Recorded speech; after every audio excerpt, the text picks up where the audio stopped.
세상 살기 좋죠. 핸드폰만 있으면 뭐든지 다 할 수가 있습니다. 계좌이체도 할 수도 있고, 딴 나라 소식도 들을 수가 있습니다. 뭐 어떠한 사람이라도 다 소통할 수가 있어요. 핸드폰만 있으면 됩니다. 저 같은 경우에도 어디를 간다라고 했을 때 다른 거 안 챙깁니다. 신분증, 지갑 안 챙깁니다. 핸드폰 있나?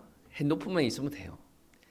뭐를 안 들고 가더라도 핸드폰만 있으면 뭐든지 다 됩니다. 대인관계든 무슨 활동이든 뭐 물건 사는 거든 다 됩니다.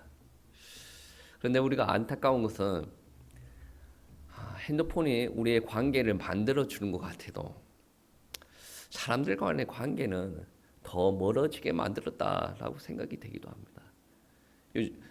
핸드폰이 생기고 나서 그런지는 모르겠는데 분명한 것은 우리가 사람들과의 관계에서 문제가 생기는 것은 분명합니다. 제가 작년에 어떤 박사님을 만나가지고 대전에서 박사님을 만나서 대전에 있는 목사님 집에 이제 엘리베이터 타고 올라가는 일이 있었어요. 목사님 집은 10층입니다. 10층이다 보니 많은 사람이 타고 내리고 했어요. 그래서 제가 안녕하십니까 내릴 때 아니 안녕히 가세요라고 이야기했어요. 한두 사람이 아니거든. 그때 원래 사람들이 없어요. 그날따라 유달실에 이제 사람들이 많이 타고 내리고 하는 거예요. 사람들이 다 내리고 우리가 10층까지 올라가는데 그 박사님이 저한테 뭐라고 이야기하냐면 아는 사람이세요? 모릅니다.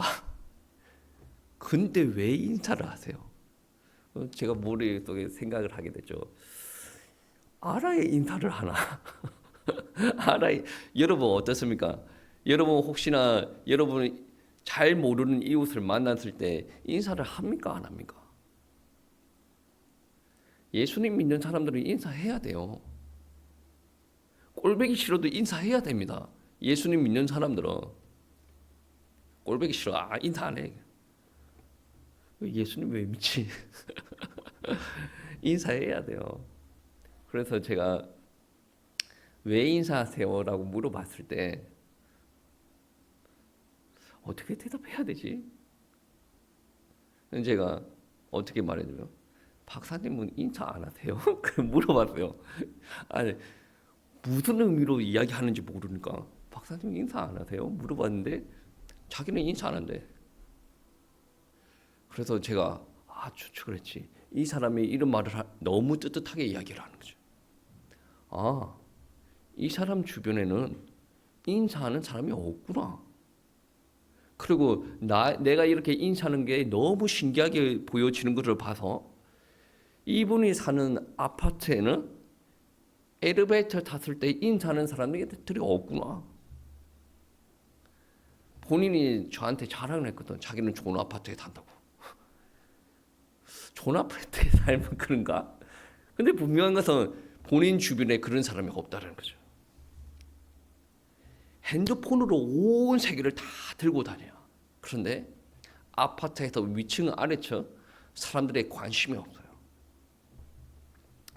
조금 더 심각하게 이야기를 하면 교회 안에서도 같은 공간에서 예배 드리지만 교회 지체들한테 관심이 없어요.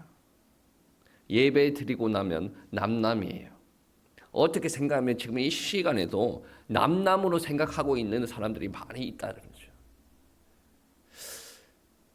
제가 한번 질문을 해보면 그 사람이 그리스도인들이 맞는가? 제가 좀 전에 이야기했죠. 여러분 이웃들한테 인사해야 돼요. 이 말이 제 생각같이 느껴질 수도 있겠지만 오늘 예수님의 가르침을 듣고 나면 그 정도는 하고 살아야 돼요. 꼴보기 싫은 사람한테도 인사를 해야 돼요. 예수님의 가르침을 붙들고 살아간다고 한다면 오늘 본문 말씀에서 한 율법 교사가 예수님에게 질문을 합니다. 선생님, 무엇을 하여야 영생을 얻을 수 있습니까? 오늘 본문 말씀 앞부분에 나오는 말씀인데 누가복음 10장 25절 말씀입니다. 예수님께서 어떻게 이야기하냐면 힘써 하나님을 사랑하고 내 이웃을 사랑하라 라고 말씀하십니다. 그래서 이 율법 교사가 어떻게 다시 묻냐면 그러면 누가 이웃입니까? 라고 물어봅니다. 어떻게 보면 이 율법 교사는 이웃의 범위를 물어봤던 것 같아요. 근데 예수님께서는 이웃의 본질을 이야기하는 것이 바로 오늘 본문의 말씀이거든요. 이 대화를 통해서 우리가 알 수 있는 것은 영생의 길은 자비로 나타나는 사랑이며 참된 신앙은 자비를 실천하는 이웃됨으로 드러난다라는 것입니다. 분명히 율법 교사는 이웃의 범위를 이야기했는데 예수님께서는 자비를 실천하는 이웃의 본질을 예화로 들어서 이야기를 하고 있다는 거죠. 오늘 본문 말씀에서는 어떤 사람이 예루살렘에서 여리고로 내려갔다라고 이야기를 하고요. 왜 내려갔다라고 합니까? 여러 가지 의미가 있을 수도 있죠. 그런데 지리적으로 봐서 여리고랑 예루살렘은 고도 차이가 많이 납니다. 예루살렘 성은 여리고 성에 비해서 1200m나 높이 있어요. 그래서 예루살렘에서 여리고로 내려갔다라는 말이 맞겠죠. 근데 이 길에서는 위험의 요소가 있습니다. 길이 험난해요. 그렇다 보니 외진 곳에 보면 강도들이 숨어 있어요. 오늘 말씀이 그러한 일들이 종종 일어나는 일들이에요. 여리고에서 예루살렘에서 여리고로 내려가는데 강도를 만나서 이 강도들이 이 사람에게 재물을 빼앗고 그의 죽도록 만들어 놓고 내버려 두었다는 거죠. 한 제사장이 지나갑니다. 그를 보고 지나가요. 그 레위인도 또 지나갑니다. 그를 보고 지나간다. 오늘 말씀에서는 어떻게 표현하냐면 그를 보고 피하여 지나가되 동일합니다. 제사장과 레위인이 하는 행동이 똑같아요. 피하여 보긴 봤는데 피하여 지나갔다. 여러분 성경 말씀은 어떻게 이야기하고 있습니까? 레위인들, 제사장들 한 단어로 이야기를 하면 하나님 앞에 예배 드리는 사람들, 예배 드리는 사람이었어요. 근데 보고 지나갔다. 어떻게 표현하면 이들이 하나님의 말씀을 아는 사람이었어요. 이 사람들을 좀 보호하면서 이야기를 하자면 이런 거죠. 분명히 구약 율법서에 보시면 죽은 시신을 만지는 사람은 부정하다라고 이야기했어요. 그러니까 이 사람이 강도를 당하고 나서 죽게 되었어요. 잘못 만졌다가 이 사람이 죽으면 어떻게 됩니까? 자기가 부정한 게 되는 거거든요. 그래서 피하여 갔다라고 할 수도 있어요. 어떻게 보면 이러한 행동들로 말미암아 율법은 잘 지켰겠죠. 본인이 다 거룩하게 자기가 거룩하게 되었을 수도 있습니다. 그런데 우리가 부정할 수가 없는 것은 무엇이냐면 그러한 행동을 통하여서 레위인과 제사장은 사랑은 잃어버렸다는 거죠. 율법의 중심에는 무엇이 있습니까? 27절 말씀 우리 다 같이 한번 볼까요? 27절 말씀 오늘 말씀 앞부분에 있습니다. 누가복음 10장 27절 말씀 합독하시겠습니다. 대답하여 이르되 내 마음을 다하며 목숨을 다하며 힘을 다하며 뜻을 다하여 주 너의 하나님을 사랑하고 또한 너의 이웃을 내 자신같이 사랑하라 하였나이다. 아멘. 율법의 중심에는 무엇이 있습니까? 사랑이에요. 하나님께서 우리를 왜 구원시키려고 했습니까? 사랑입니다. 하나님께서 율법을 왜 주셨습니까? 세상과 하나님의 백성을 구분하기 위해서죠. 사랑입니다. 그리고 인간의 힘으로 율법을 지킬 수 없다라는 것을 또 깨닫게 하기 위해서죠. 사랑입니다. 그래서 하나님 앞에 더 간구하기를 원하게 하신 게 하나님의 뜻입니다. 사랑이죠. 하나님의 말씀을 떠나지 못하게 하기 위해서 하나님께서 이렇게 주셨어요. 예수님은 우리에게 분해 주셨습니다. 사랑입니다. 어떻게 해야 영생을 얻을 수가 있겠습니까? 하나님을 사랑하고 내 이웃을 사랑하라. 사랑이에요. 성경책은 사랑을 이야기하고 있는데 하나님 앞에 예배 드리는 사람이 사랑을 행하지 않고 있습니다. 아마 오늘 본문에 나오는 율법 교사는 예수님을 시험하기 위해서 이러한 말씀을 질문을 했을 수도 있습니다. 그런데 율법을 안다라고 하는 사람들이 모두 다 하나같이 자기의 거룩은 지킨다라고 하면서도 사랑을 다 잃어버리고 있는 거죠. 여러분, 제사장과 레위인이 지금 선택한 경고는 사랑이 없는 껍데기입니다. 자비 없는 사랑은 능력을 상실한 신앙입니다. 참된 이웃은 말씀을 아는 사람이 아니에요. 그 말씀을 살아내는 사람이 참된 이웃이 될 수가 있습니다. 교회가 세워지려면 나 말씀 들어봤어. 참된 이웃이 될 수가 없어요. 나는 설교를 어마어마하게 많이 들어봤는데 일단 어느 목사가 설교하더라도 나는 평가할 수가 있어. 평가는 할 수가 있겠지. 근데 살 수는 없어요. 참된 신앙인이라면 평가하는 사람이 아니라 본인이 살아내야 되는 사람이에요. 교회가 세워지려면 하나님의 말씀 붙들고 살아야 된다는 거죠. 예배가 자비로 이어져야 됩니다. 아무리 많이 울고 외치고 부르짖고 헌금하고 헌신한다라고 하더라도 자비가 없으면 죽은 신앙이에요. 오늘 본문 말씀이 이전에 반드시 분명히 그런 한 이야기를 하죠. 율법가가 어떠한 이야기를 합니까? 선생님, 내가 무엇을 하여야 영생을 얻을 수가 있겠습니까? 25절 말씀. 예수님께서는 사랑이 있어야 된다. 사랑을 실천하여야 된다. 그래야 네가 영생을 얻을 수가 있다는 거죠. 이러한 가르침은 요한복음이나 요한 서신서에도 동일하게 이야기를 하고 있다는 거죠. 여러분, 분명히 제사장과 레위인은 죽을 사람을 보고 피하여 지나쳤다. 그런데 예수님께서 이때 뜻밖의 인물을 한 명 제시합니다. 사마리아인. 왜 뜻밖이냐면 이 말씀을 듣는 사람은 누구입니까? 율법가죠. 율법가들은 사마리아인을 사람 취급을 하지 않습니다. 역사적으로 유대인들은 사마리아인을 저주하는 사람들입니다. 근데 그러니 뜻밖의 인물을 제시하더라고요. 율법가가 생각하기에는 사마리아인은 이웃이 될 수가 없어요.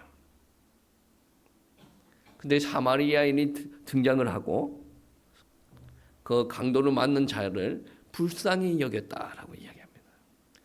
여기서 불쌍히 여겼다라고 이야기하는 것은 어떤 의미냐면 창자가 뒤틀어질 만큼 마음이 움직였다. 창자가, 이거는 성경 원어가 이야기하는 거예요. 창자가 뒤틀릴 만큼 마음이 움직여서 불쌍히 여겼다라고 이야기합니다. 누가복음 6장 36절 말씀에 어떻게 이야기하냐면 너희 아버지의 자비로우신 같이 너희도 자비로운 자가 되라. 신앙의 중심은 머리가 아니에요. 물론 지성도 있어야 신앙생활을 해요. 왜? 알아야 신앙생활을 하죠. 예배를 어떻게 드려야 되는지 기본적인 정보가 와야 신앙생활을 하지 않습니까? 이 시간에 예배를 왜 드립니까? 여러 가지 의미가 있겠지만 뭔가 듣고 알아야 삶을 살아가지 않습니까? 지성이 중요해요. 근데 그게 목적이 아니다는 거죠. 마음이 바뀌고 삶까지 바뀌어야 된다라는 것을 두고 이야기합니다. 예수님의 사역들을 한번 보세요. 맹인 바디메오가 다윗의 자손 예수여 나를 불쌍히 여기소서 눈을 뜨게 하시옵소서라고 이야기하는데 예수님 어떻게 합니까? 다른 사람들은 바디메오에게 조용히 하라. 근데 자비로우신 예수님께서 그에게 다가가셔서 눈을 열어주십니다. 예수님의 말씀을 듣다가 끼니를 못 채운 사람들에게 오병이어의 역사를 통해서 배고픔을 해결해 주십니다. 이게 자비입니다. 여러분, 교회는 무엇입니까? 믿음 좋은 사람들이 모여서 우리가 우리의 왕국을 완성해가는 것이 교회입니까? 여러분, 교회가 건강하려면 교회의 본질을 바로 알아야 돼요. 나는 신앙생활이 이게 맞다라고 생각한다. 나의 스타일이 맞는 사람들은 모여라. 그래서 우리가 이렇게 세력을 한번 확장을 해보고 교회도 한번 크게 만들어보고 또 이 경제와 이 권력 가지고 우리가 또 영향력을 한번 줘보자. 이거는 교회가 아니에요. 이거는 시작부터 잘못됐습니다. 어디에서 시작이 잘못됐습니까? 무엇이 교회인가? 잘못 정립이 된 거죠. 잘못 정립이 된 거죠. 교회는 하나님의 자비가 세상 가운데 흘러가는 통도입니다. 자비, 사랑이 사라지면 교회는 조직입니다. 교회는 하나님의 몸이 아니에요. 그냥 행정 조직, 사람을 관리하는 조직입니다. 반면에 교회가 자비가 살아나면 그것은 곧 생명이 됩니다. 어떤 사람이 영생을 얻을 수가 있습니까? 예수님의 대답이 사랑입니다. 교회에 사랑이 없으면 영생의 역사가 일어나는, 생명의 역사가 일어나는 교회가 될 수가 없어요. 그 말은 교회가 아니라는 거죠. 자비가 회복이 되어야 됩니다. 나는 이렇게 신앙생활을 했어. 그래서 너희들 이렇게 신앙생활을 해야 돼. 교회 아닙니다. 그 말이 완전히 틀렸다라는 것은 아니죠. 왜 그러냐? 그렇게 하나님께서 역사하셨어요. 그렇게 역사했으면 먼저 은혜 받은 사람이죠. 먼저 은혜 받은 사람들이 나에게 역사하신 하나님을 증거할 수 있도록 내 가운데 자비와 너그러움과 사랑이 흘러 넘쳐야 돼요. 그래서 그 사람이 나를 통해서 하나님을 바라보게 되는 거예요. 저는 요즘에 그렇게 생각을 합니다. 자식이 잘못되는 것은 물론 이 말을 하면 저를 공격하는 사람들도 있겠지만 자식에게 신앙이 안 들어가는 것은 부모 탓이다. 어린 자식이 첫 번째로 의지하는 사람이 누굽니까? 학교 선생님이겠어요? 목사님이겠어요? 부모예요. 목사님이 일로 신뢰하면 믿음이 들어가겠지. 일로 신뢰하는 사람은 부모입니다. 근데 자식이 부모로 봤어요. 근데 우리 엄마 아빠는 예수님을 잘 안 믿는 것 같아. 은혜롭지가 않아. 자비가 없어. 우리 엄마 아빠를 보니까 이대로 신앙생활을 해도 될 것 같아. 믿음이 안 들어가는 거죠. 정말로 부모가 믿음이 없는데 자녀에게 믿음 들어가는 것은 정말 누군가 기도하고 있다는 거. 하나님의 은혜라는 거죠.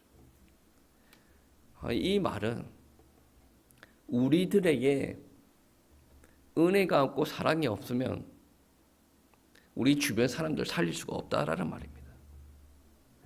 여러분, 사마리아인이 하는 행동을 잘 보십시오. 상처에 기름과 포도주를 붓습니다. 그리고 자기 짐승에게 그 상처 입은 사람들도 태우고 여관으로 가죠. 주막, 그리고 주막 주인에게 돈을 주면서 일을 부탁을 합니다. 그리고 이 사람을 잘 부탁하고 있어라. 그리고 내가 다음에 돌아오면 모자란 돈이 있으면 내가 더 주겠다. 그 말이 35절 말씀입니다. 35절 말씀 우리 다 같이 합독하시겠습니다. 그 이튿날 그가 주막 주인에게 데나리둘을 내어주며 이르되 이 사람을 돌봐주라. 비용이 더 들면 내가 돌아올 때에 갚으리라 하였으니. 아멘. 여러분, 사마리아인의 행동이 어떻게 느껴지십니까? 좋다. 아니, 어떻게 느껴지냐고. 너무 추상적으로 얘기하지 말고. 여러분, 이렇게 할 수가 있습니까? 옆에 있는 사람이 이렇게 하고 있어요. 여러분, 어떻게 생각하겠습니까? 좋다라고 생각하겠어요? 나의 기름과 나의 포도주는 나의 재산이에요. 그를 부었다. 그 사람을 고치기 위해서 주막 주인에게 돈을 줬다. 계약서를 쓴 게 아니지 않습니까? 내가 타야 될 말에 글을 태우고 있습니다. 그러면서 얼마나 더디게 또 이동하겠습니까? 내가 고생하면서 내 돈, 내 시간을 다 들여가면서 한 사람을 살리려고 그렇게 발부둥 치고 있단 말이에요. 이것은 뭔가 목적을 위해서 이 사람을 살림으로 내가 무언가를 얻기 위해서 그렇게 하는 게 아니란 말이에요. 그냥 허비하는 거예요. 무엇을 위해서? 이 사람 한 명을 살리기 위해서. 여러분, 이 사람의 모습을 보고 정말 좋다라고 느껴집니까? 누군가 전도하러 갔어요. 뭐 휴지를 나눠주든 뭔가를 나눠주고. 제가 어떤 부교육자의 이야기를 들었어요. 자기 담임 목사님은 전도하러 나가지 말래요. 왜? 그랬더니 어차피 나가봤자 돈 만들고 사람들이 전도도 안 되는데 왜 나가자 막 그래. 그래도 부교육자 중에 전도하러 나간다고 하는 사람이 있으면 은혜는 없죠. 나가지 말래. 전도도 안 되는 거 왜 나가냐. 허비하는 겁니다. 허비하는 거예요. 교회에서 잔치를 베풀어요. 이 사람은 부르고 저 사람은 부르고 하나도 교회 안 오는데 이 짓을 왜 하고 있냐. 허비하는 거예요. 교회에 대한 그림을 잘못 그리고 있는 거예요. 하나님께서 우리에게 자비를 주셨어요. 그 자비를 흘려보내는 통로입니다. 우리는 한 사람 불러오고 교회에 앉혀놓기 위해서 뭔가 하는 사람이 아니란 말이죠.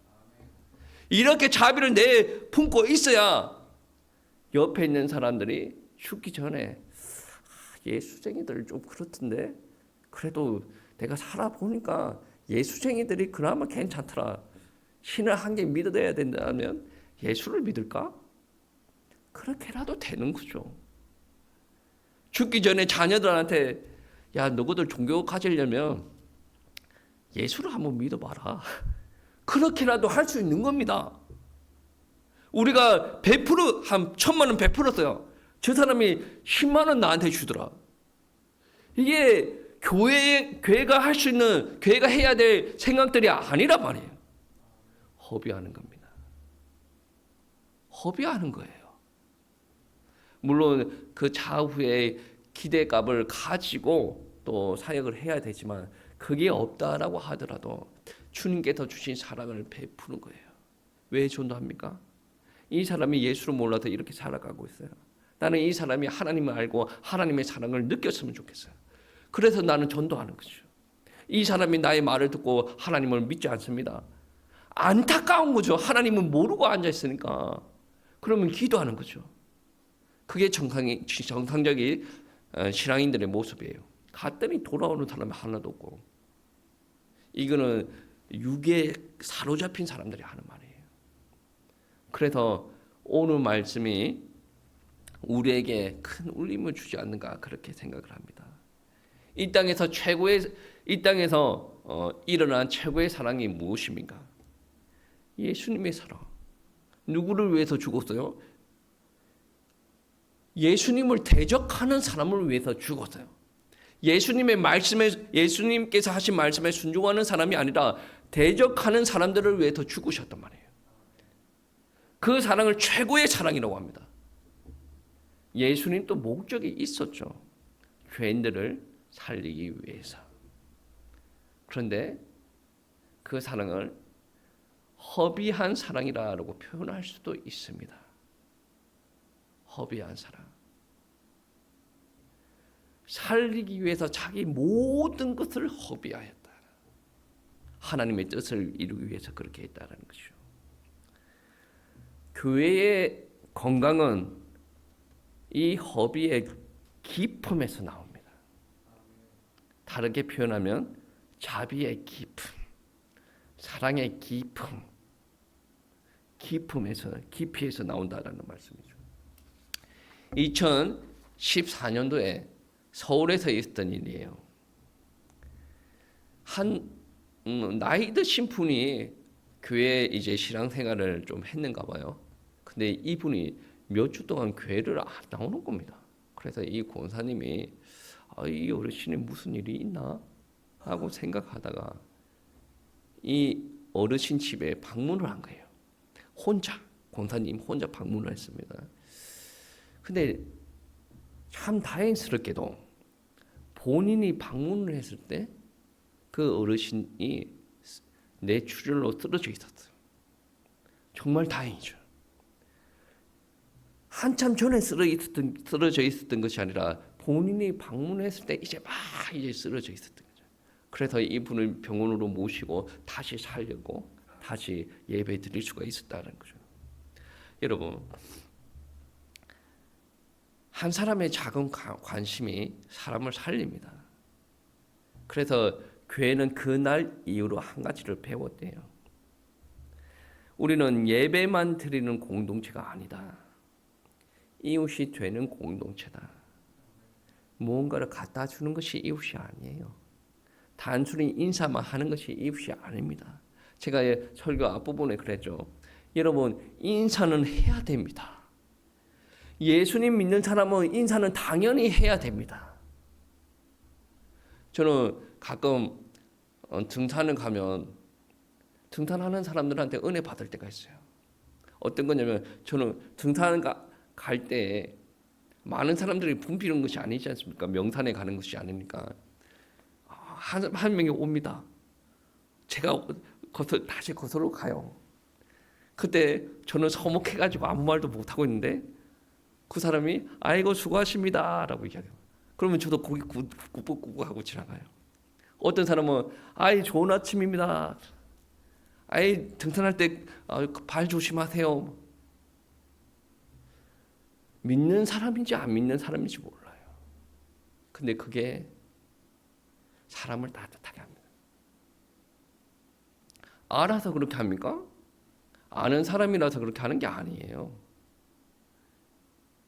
여러분, 지금까지 여러분이 이웃에게 인사조차도 안 했다고 한다면 우리 다 같이 회개하십시다. 그 사람에게 큰 자비를 베풀지 못할지언정 인사는 해야 되지 않겠습니까? 고개라도 꾹꾹해야 되지 않겠습니까? 저한테 아니 목사님 왜 인사하세요? 엘리베이터 타면서 그렇게 말씀했던 분이 있다 그랬죠.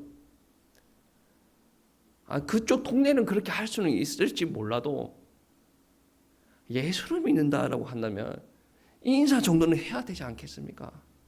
인사하는데 돈 듭니까? 인사하는데 여러분의 에너지가 크게 됩니까? 아니죠. 그 정도로 인사를 안 해도 될 만큼 이 세상은 지금 무정한 분위기 속에 갇혀 있다는 거죠. 그렇지만 교회는 달라야 된다는 거죠.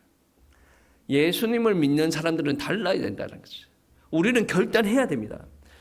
말씀을 아는 교회가 아니라 이 아는이 실천하는 교회로 나아가야 된다. 정죄하는 교회가 아니라 자비로운 교회로 나아가야 된다. 계산하는 교회가 아니라 허비하는 교회로 나아가야 된다. 선한 이웃이 되는 교회가 되십시다. 제가 어떻게 이야기하는가에 따라서 여러분 저보고 목사님 정죄 그렇게 하지 마세요라고 이야기할 수는 있겠습니다. 근데 여러분의 행동을 한번 비춰보세요. 예수님 믿는 사람 맞습니까? 저한테도 질문을 한번 해봅니다. 예수님 믿는 사람 맞습니까? 이기심에 가득 차서 나를 위해서 살아가고 나를 위해서 기도하고 나를 위해서 예배드리고 나를 위해서 하나님을 이용하는 사람들이 예수님 믿는 사람들 맞습니까? 물론 예배 안 드리는 사람들보다 그런 사람이 훨씬 낫습니다. 근데 이렇게 이야기하는 목적이 뭡니까? 우리가 정말로 하나님의 뜻을 잘 몰랐군요. 그러면 지금부터 우리가 하나님께서 원하시는 쪽으로 한 걸음 더 나아가기를 원합니다. 우리가 점검이 되었으면 하나님께서 원하시는 쪽으로 나아가야 됩니다. 여러분, 영생은 자비로 나타납니다. 여러분에게 영생이 있다라고 한다면 여러분의 삶의 현장에서 자비가 나와야 돼요. 25절 말씀에 그렇지 않습니까? 영생을 얻으려면 어떻게 해야 됩니까? 자비가 있어야 된다. 하나님을 사랑하고 내 이웃을 내 몸과 같이 사랑하라. 교회의 본질은 사랑입니다. 성도의 본질도 사랑이에요. 오늘 예수님의 말씀을 우리 가슴 속에 새기기를 원합니다. 37절 말씀 우리 다 같이 합독하시겠습니다. 37절 누가복음 10장 37절 말씀. 이르되 자비를 베푼 자니이다. 예수께서 이르시되 가서 너도 이와 같이 하라 하시니라. 아멘. 자비를 베푼 자니이다. 분명히 율법가는 사마리아인을 자기 이웃으로 생각하지 않습니다. 오히려 레위인, 제사장을 자기 이웃이라 생각하지. 근데 고난을 당한 그 사람을 피해갔던 그 사람을 이웃이라 생각하지 않고 자기 것을 다 허비하여서 고통 가운데 있는 사람들을 도와주는 그 사마리아인을 자기 이웃이다라고 고백하는 문장이에요. 그리고 그 말을 듣고 예수님께서도 어떻게 이야기합니까? 가서 너도 이와 같이 하라. 율법가에게 하는 말입니다. 지금 율법가가 하나님을 믿는 사람입니까? 예수님을 믿는 사람입니까? 안 믿는 확률이 많겠죠. 그러면 우리들은, 하나님을 믿는 우리들은, 예수님을 믿는 우리들은 이와 같이 하라. 하라. 우리를 통해서 세상이 하나님을 보게 됩니다. 여러분 개개인 또 우리 교회를 통해서 하나님을 사랑을 보게 된다라는 말씀이죠. 그러한 귀한 일들이 우리들에게 일어나기를 주님의 이름으로 축복합니다.